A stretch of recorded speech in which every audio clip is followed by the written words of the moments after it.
नमस्कार. पुणे महापालिकेसाठी दोन्ही राष्ट्रवादींच्या आघाडीची चर्चा सुरू असताना इकडे शिवसेना भाजपमध्ये धुसफूस सुरू असल्याचं चित्र आहे. जागा वाटपाच्या चर्चा सुरू असताना शिवसेनेला झुकते मात देण्यास भारतीय जनता पक्षाने नकार दिला आहे. अगदी 15 पेक्षा अधिक जागा मिळणार नाहीत असे संकेत भाजपने दिल्यावर शिवसेनेचे इच्छुक उमेदवार आणि त्यांचे कार्यकर्ते चांगलेच खडबडले आहे. त्यांनी शिवसेना नेत्या नीलम गोरे यांच्या पुण्यातील घरच्या समोर आंदोलन सुरू केले.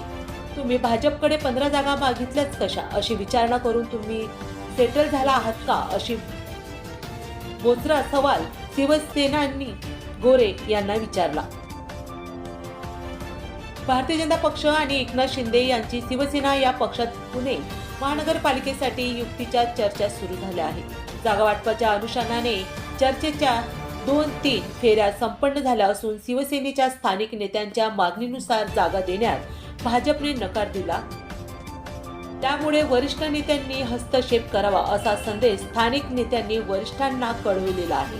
अर्ज भरण्याचे दिवस असताना युतीच्या चर्चेत आणि जागा वाटपाचे सूत्र ठरवण्यास विलंब होत असल्याने इच्छुक गॅसवर आहेत. भाजपच्या दबावापोटी कमी जागावर सेनेने तयारी दर्शवू नये यासाठी सेनेतील इच्छुक नेत्यांच्या कार्यकर्त्यांनी नीलम गोरे यांच्या घराबाहेर आंदोलन सुरू केलं आहे. पुण्यात युतीमध्ये जागा वाटपावरून प्रचंड धुसफूस आहे. भारतीय जनता पक्ष शिवसेनेला 15 जागा द्यायच्या असल्यास तयार. नीलम गोरेंच्या घरासमोर इच्छुकांनी आंदोलन करून आम्हाला न्याय कोण देणार? केवळ 15 जण लढण्यासाठी सक्षम आहेत का? बाकीच्यांनी काय करावं असा सवालही त्यांनी त्यांच्यासमोर उभा केला. दुसरीकडे शिवसेना नेते रवींद्र धंगेकर, आबा बागुल, अजय भोसले, एकनाथ शिंदे यांच्या भेटीसाठी मुंबईला रवाना झाले.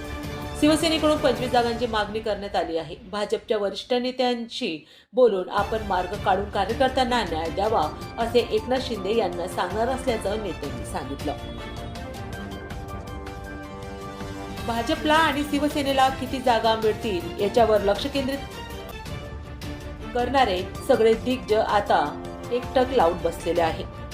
पुन्हा भेटूया अशाच नवीन न्यूज बरोबर. जय हिंद, जय महाराष्ट्र.